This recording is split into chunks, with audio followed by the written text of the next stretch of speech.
Бог не лежит на сердце, что будут много, и у всех нас все бывают проблемы. Но особенно с этим экономическим кризисом, да, который идут по всему миру, она сюда дойдет тоже, скорее всего. И, скорее всего, это еще не финиш. Скорее всего, это начало. Поэтому очень важно, чтобы мы, как дети Божьи, которые общаются с Богом, которые имеют доступ, слышат голос Бога, чтобы мы воспользовались преимуществом того, что мы Бога знаем. Окей? И это преимущество заключается в том, что мы можем послушать то, что Бог нам скажет, а Бог всегда нам будет давать те инструкции, которые никто больше не знает, и которые мы можем пользоваться, чтобы выжить, и чтобы наоборот выходить из любых ситуаций, которые могли бы происходить вокруг нас. И в связи с этим, но не только с экономической точки зрения, а также есть разные проблемы, которые могут возникнуть в жизни любого из нас. Каждый день мы сталкиваемся с определенными проблемами. И сейчас, кто из вас в курсе, что у нас опять выборы идут? Вы в курсе, хорошо. Поэтому выборы будут. А во время выборов также есть много провокаций. И против нас, вот на днях, вчера приглашали меня, пятницу, пригласили меня на телевидение, СТБ, они же провокаторы. Я раньше не знал, что они такие провокаторы. Я думал, что люди все, как мы, честные, порядочные, хотят слушать истину. Оказывается, что они все политикой занимаются. Короче, приглашают и говорят, приходите, и мы хотим передать интервью с вами на тему, какие должны быть политики в Украине. Они меня хотят постов сделать, потому что я иностранец. Не имею права обсуждать политические ситуации, а они мне вот такой. А потом будут спрашивать, за кого вы или что-то, чтобы кого-то помешать, чтобы сказали, что иностранец поддерживает кого-то. Короче,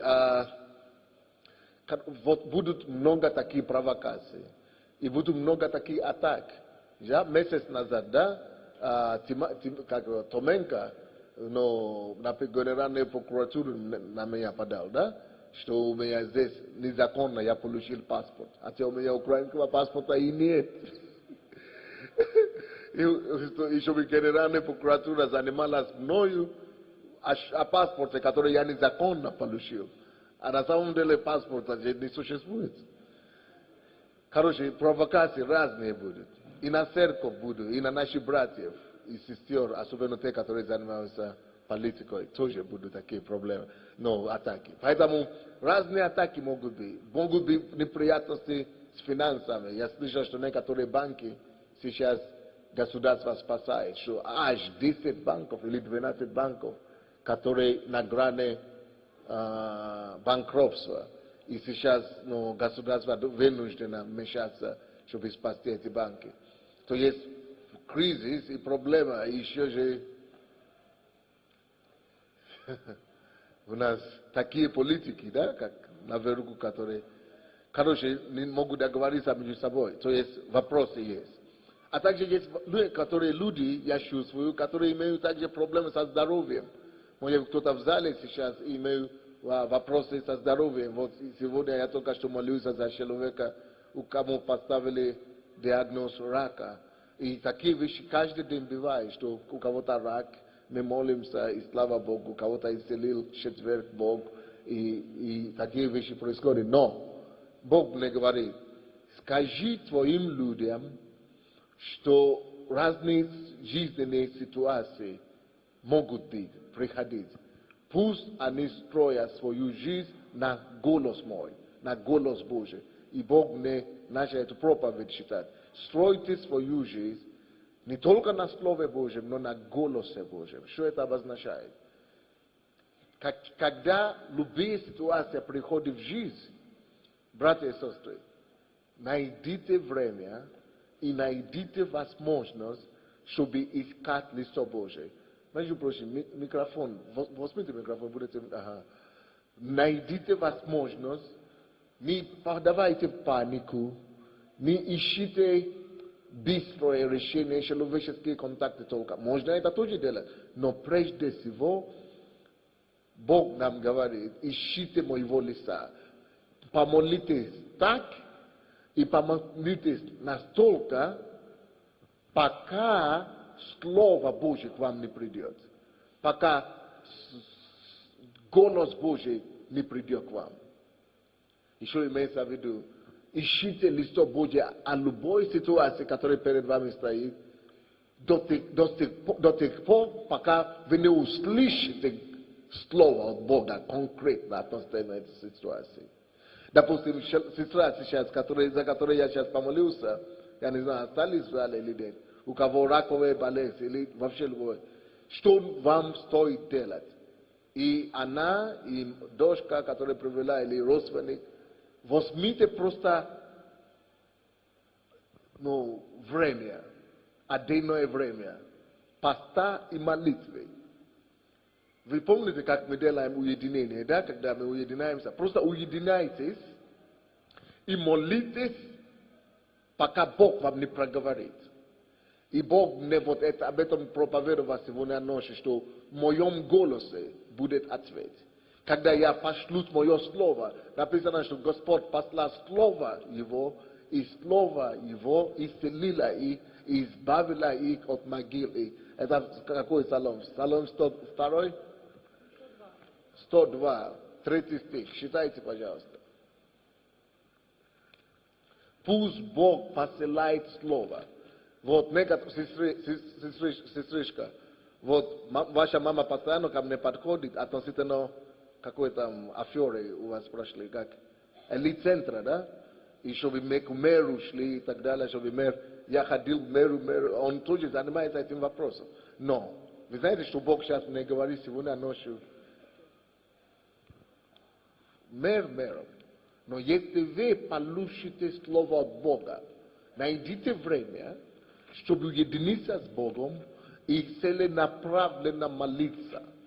Не надо полагаться на человека, ни на мэра, ни на президента, а найдите его. Если он вам даст слово, как Бог может делать? Я помню ситуацию даже такой, как одна мама здесь у нас в церкви, между прочим, она тоже меня слышит, может быть, она запомнит, молилась за своего ребенка, тише, микрофон, что-то она развеивается. Молилась очень сильно за своего ребенка, который имела зависимость. Так? И он не хотел быть посвященным. То он старался, но это, вы знаете, зависимость не давал ему. Так? И что она делала? Она начала молиться. Я даже не помню, сколько она постилась. По-моему, она постилась все время и молилась. И однажды, пока она молилась в офисе, Бог просто ей показал видение такое. Когда она увидела своего сына, то ли перед Богом, то ли я уже не помню, что, но, короче, свободный. То есть Бог этим самым показывает, что пускай он делает, что хочет. Пускай с ним творится пока что угодно. Но я тебе говорю, что все, я этот вопрос уже решил. То есть, вот вы знаете, что я имею в виду? Надо нам вот так взяться за Бога так конкретно, пока Бог не пошлет слово нам в эту ситуацию нашу. Вы понимаете, что я говорю? То есть и такой маме, допустим, который Бог уже показал сына перед Богом, перед троном Божьим, что все, он уже сияющий, радостный, освобожденный.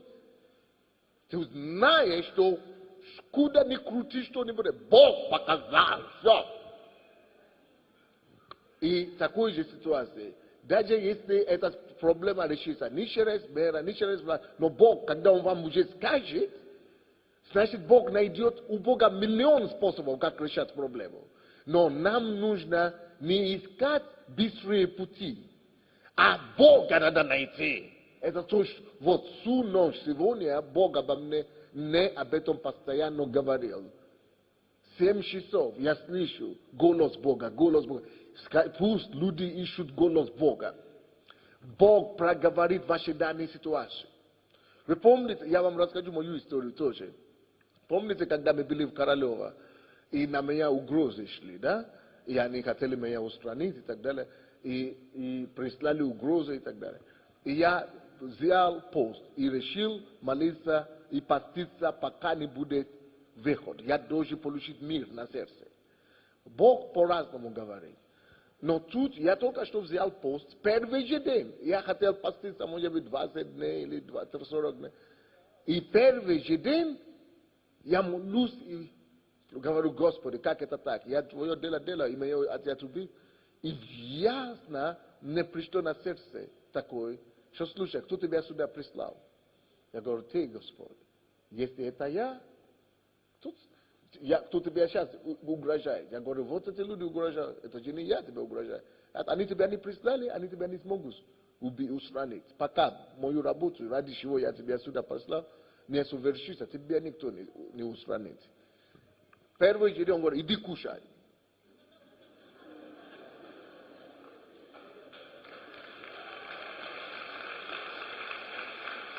Иди кушай, иди есть. У меня такая радость наполнила сердце. Знаете, не из-за еды, а из-за того, что Бог проговорил.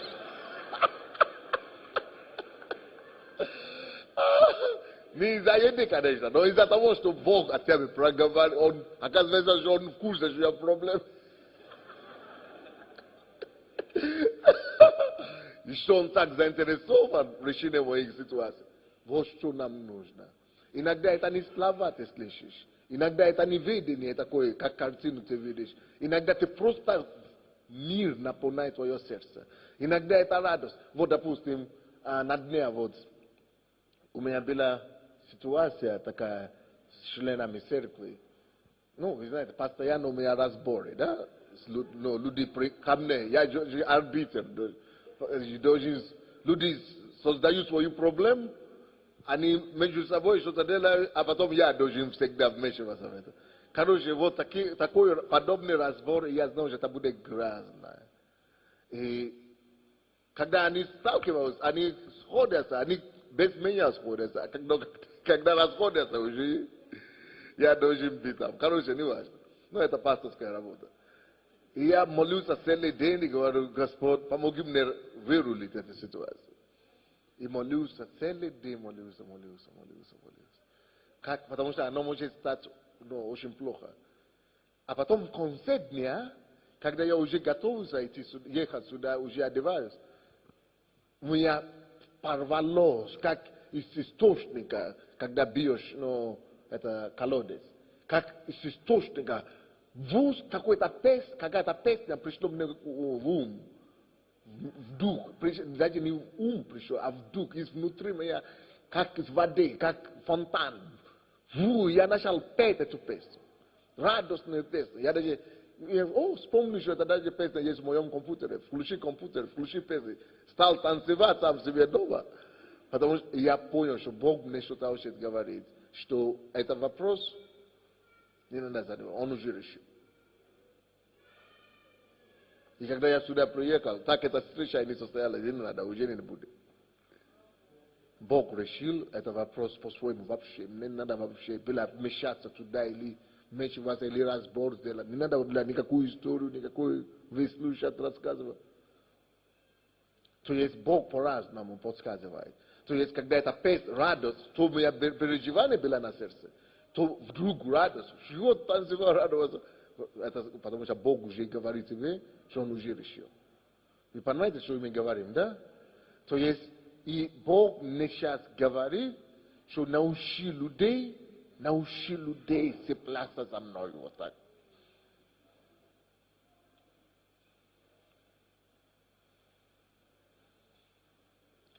Научи людей просто одно выход, один только выход. Цепляться за Бога и все. И просто получить слово от Него. Это как у нас одна сестра, и это нужно для молодых девушек, сестер и братьев. Одна сестра наша здесь, она молодая такая была, и пришла в церковь, она жила в гражданском браке, да? И, пришла в церковь, конечно, она заявила мужчине, что она не может жить больше в гражданском. Он ушел, бросил ее, не хотел жениться, и потому что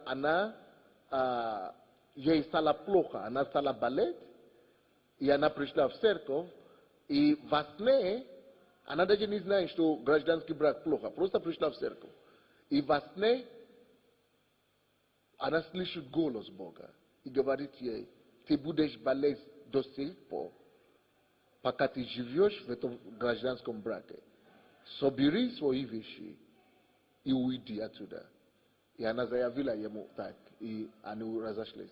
Но она уже ходила в церковь 10 лет, so ей за 30 или около 30, и она не выходит замуж. И она просто решила выяснить у Бога. Вообще, какие твои планы для меня?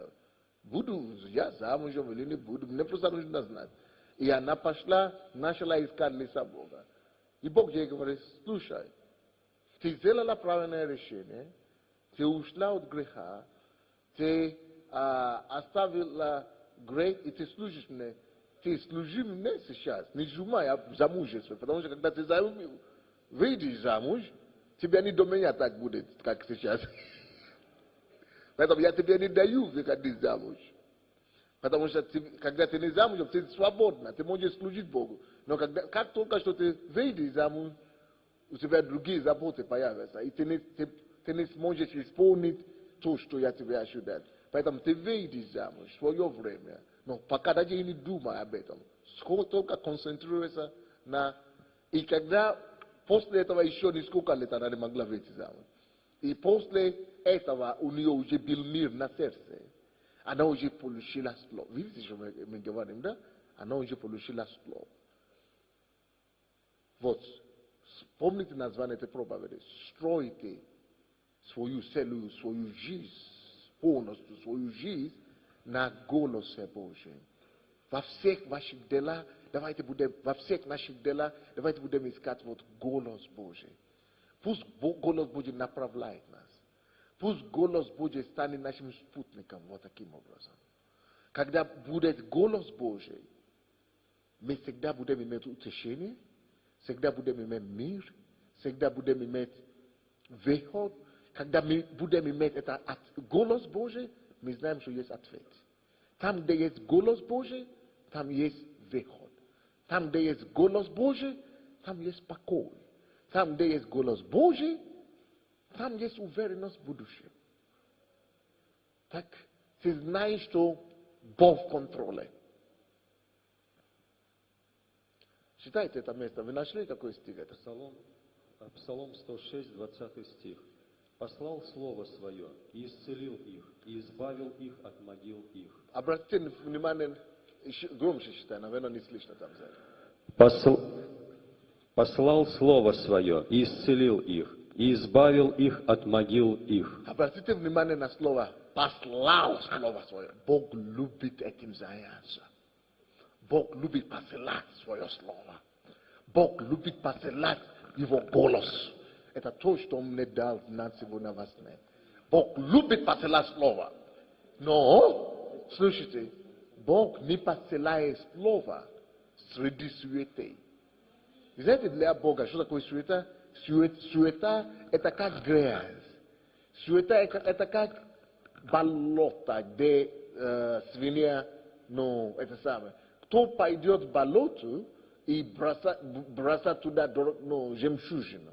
Кто пойдет в болото и играться золотом или бриллиантом? Нет, никто, никогда в жизни. Вот, суета – это как болото. И зачастую мы с вами, извините за такой параллел, но мы как играемся в это болото все время суете. Мы живем суетой, переживанием. Что там будет, что это. И Бог хочет, чтобы мы превозносили Его выше этой суеты. Чтобы мы научились успокаиваться в Нем. Чтобы мы научились доверяться Ему больше. Чтобы мы научились приближаться к Нему и успокаиваться в Нем, чтобы мы в тишине могли слышать Его голос. Дайте, братья, пусть это будет практика новая и явная среди нас, у нас в церкви, чтобы практика искания голос Божий, чтобы это стало традиции хорошие для нас, чтобы это стало культурой нашей христианской жизни, что мне нужно слышать Бога. Я должен слышать Его голос, я должен видеть Его вождение, Его руководство. И для этого, чтобы не было этой суеты, стоит иногда, друзья мои, и закрываться на пару дней. Стоит, друзья мои, иногда даже и отказаться от еды, или отказаться от привычного режима нашего питания и так далее. Стоит, действительно доказать Богу, что этот голос важнее для тебя, чем какие-то определенные твои занятия, которые отвлекают тебя от него. Стоит порой даже Богу доказать, что еда это не настолько важна для тебя, как вот голос его. И когда человек вот так может доказать Богу, что голос Божий превыше всего для него, таким людям Бог посылает слово. И видите, Он послал слово, и это слово дало результат. Написано, Он послал слово, и слово что? И слово исцелило, И слово избавил их от могил их. Слово исцелило. А потом слово избавило. То есть, как только, что голос Божий придет в нашу ситуацию, вот все, что сейчас вас мучает, братья и сестры, слушайте, все, что сейчас вас беспокоит, да, если только вы выслушайте, поищите слово, и Бог пошлет слово свое в эту ситуацию, автоматом с этим словом приходит избавление. Автоматически с этим словом приходит исцеление. И приходит тут же покой, мир, выход. Живите, стройте. Давайте будем строить с вами наши с вами жизнь, наши с вами решения, наши с вами какие-то предприятия, идеи и перспективы на то, чтобы слышать Слово Божье. Слушайте, принесите мне мою книгу там, кто там продавцы. Принесите мою книгу, как слышать голос Бога. Или, может быть, есть чьи-то подобные книги, не только мои, может быть, чьи-то авторы есть на этой теме. Давайте научимся, как слышать и расслышать голос Бога. Братья, мне Бог это говорит сегодня во сне. Если мой народ только научится слышать мой голос вот так, да, если мой народ только научится слышать мой голос вот так, то ради чего, из-за чего они плачут, меньше будет слез, меньше будет трагедии, меньше будет расстройства. Есть выход из всего, ребята. У Бога выход от всего есть. И Он скажет, что относительно этого рака. Он скажет, что относительно этой ситуации. Он скажет, что относительно этого. Даже, я вам скажу такое, даже если вы переживаете семейный кризис, и ваш муж ушел к соседке, потому что у меня была такая история, давайте я вам расскажу.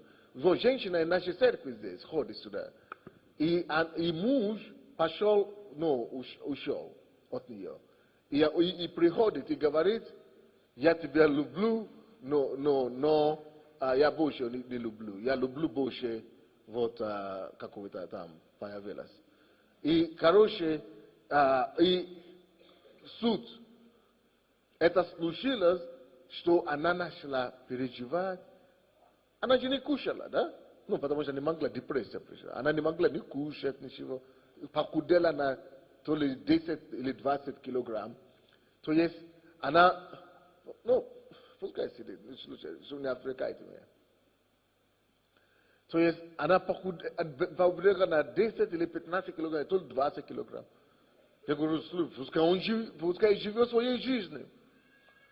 Но она говорит, не могу. Я говорю, хорошо, вы же не кушаете все равно. Давайте объявите пост. Будете молиться вместо того, чтобы переживать. Потому что она начала болеть и так далее. Ну, не может работать, не может выйти из дома, no. И она взяла за постом, начала молиться. Я говорю, Бог должен что-то делать. Бог должен что-то сказать. Слушай, Реда, оставьте, давайте я буду проповедовать.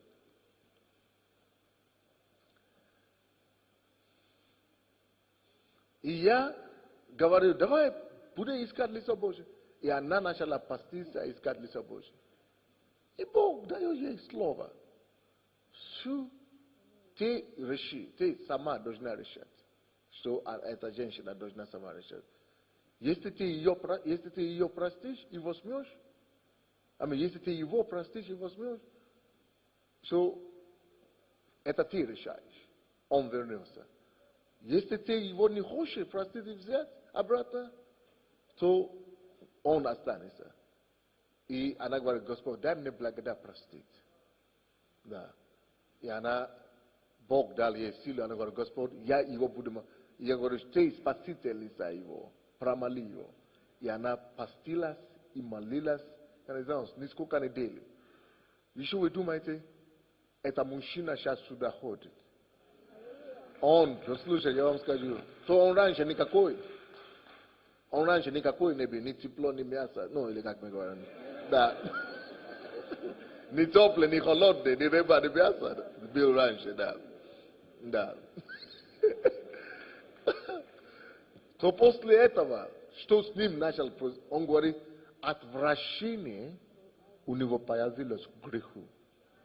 Причем не только к греху, блуду к этой женщине, с кем он жил, но он говорит, отвращение у меня появилось самому себе.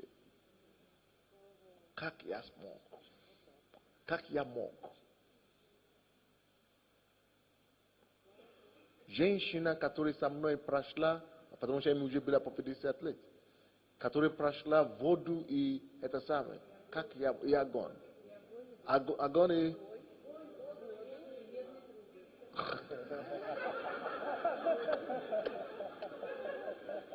Ну ладно, огонь и воду.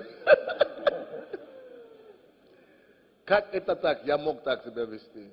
И вы знаете, она промолила его и спасла эту ситуацию. И они теперь сами проходят, преподают, рассказывают людям о их истории. Потому что она смогла не только скорбеть. Все скорбеть могут. Все могут скорбеть. Но, чтобы стать выше скорби, и стать перед Богом, и стать ходатаем, и начал просить Божье вмешательство, чтобы Бог вмешался и проговорил эту ситуацию. Бог дал ей инструкцию, что делать и как решать вопрос. Поверьте мне, на все у Бога есть уже ответ.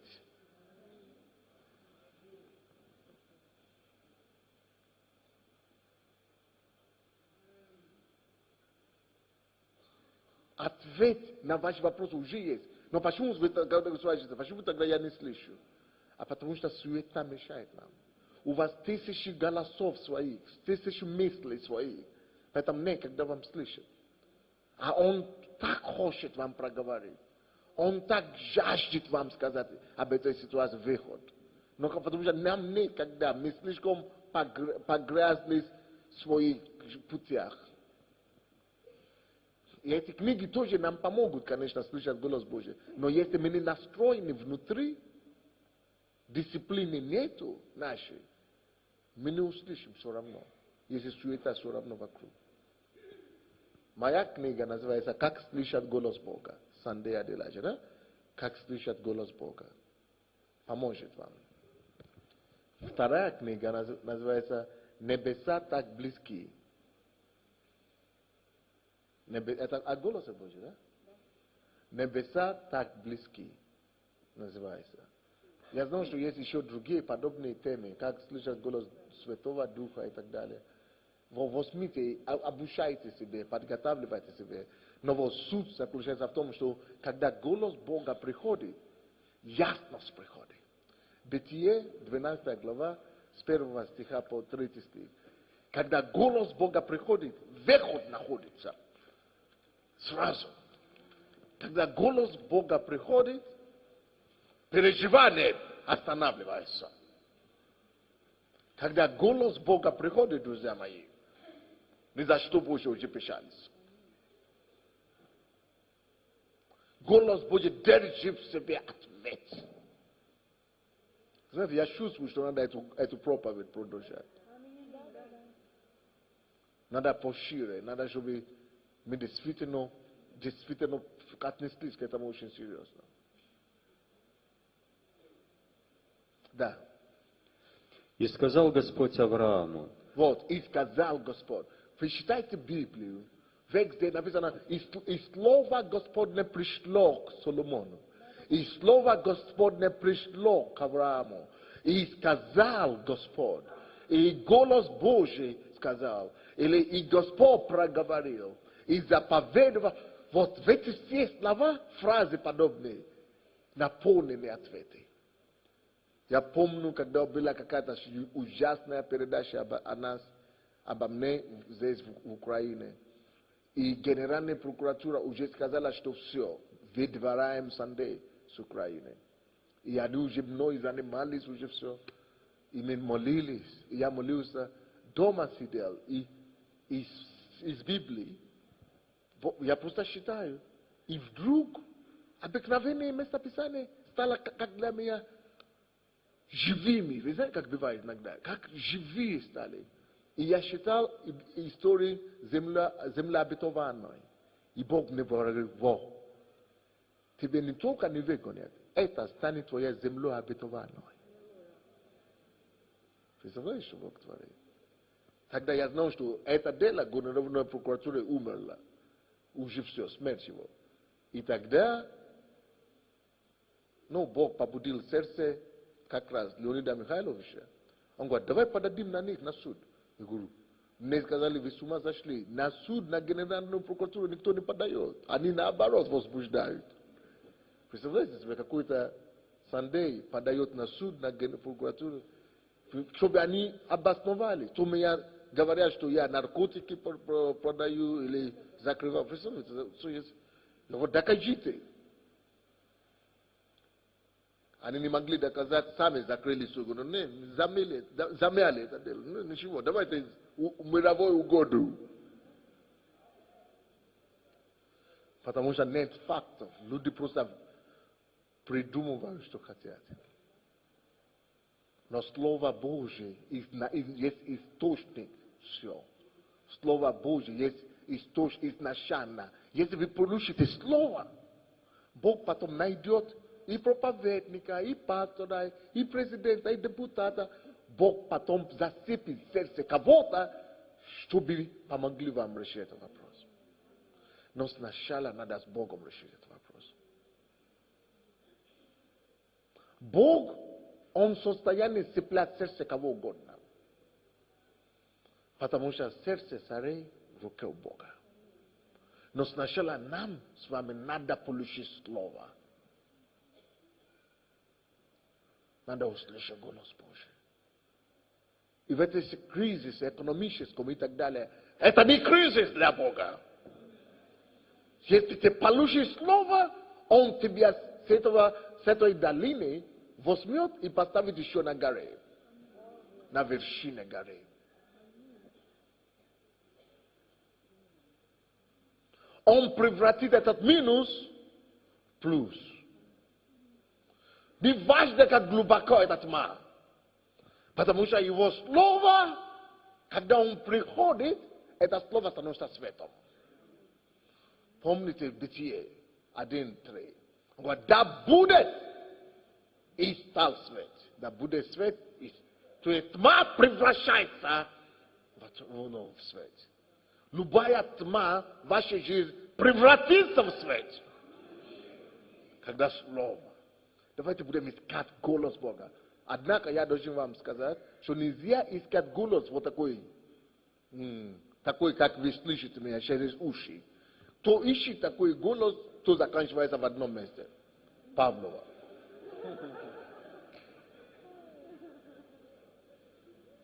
Потому что Бог, Он не материал, Он не физический человек, поэтому Он не говорит, Он не использует физические органы, чтобы общаться с нами. Он есть дух. И он будет общаться с нами на уровне духа, прежде всего. Вы понимаете, мы что говорим? Это уши, эти внешние, они созданы для физических взаимоотношений, чтобы другие физические люди могли с тобой общаться. И когда мы начинаем искать, дьявол использует слабости людей, которые не разбираются. Чтобы они начали искать полезным, голос Божий, голос. Когда вы открываете свой дух вот так, тогда бесы начинают тебе разными голосами говорить. И люди начинают стать больными, и навязчивые места начинают приходить. Поэтому не ищите голос ощутимо. Бога ищите. Возьмите Библию. Возьмите молитву. Ищите лица Бога, чтобы Он проговорил вам. А Он уже решит, как проговорить.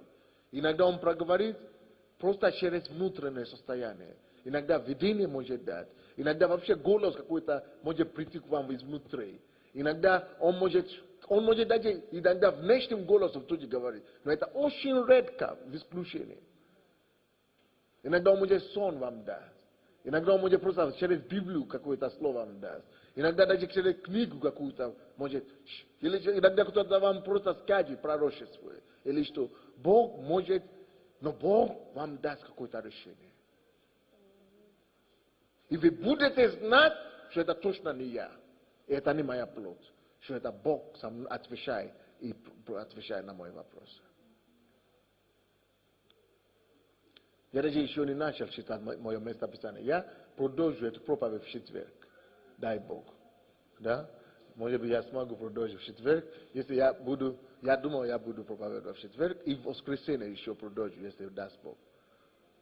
Очень серьезная тема. Но, слушайте, это Бог не ночью, поверьте мне, видите, я не буду придумывать, да? То есть, Бог не всю ночь сегодня читали эту проповедь.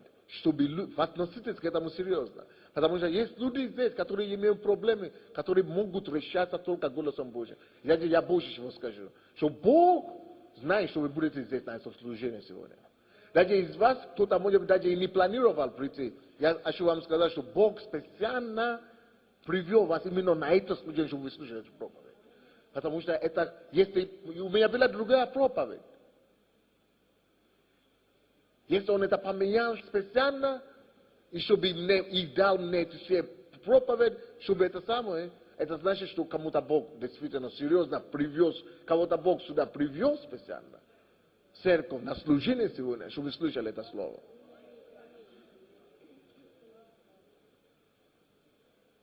Находите время, ищите лицо Бога и требуйте слова. Ищите слово от Бога. И вы увидите Его голос, оно раздавит горе. Ваше горе станет равниной во имя Иисуса Христа.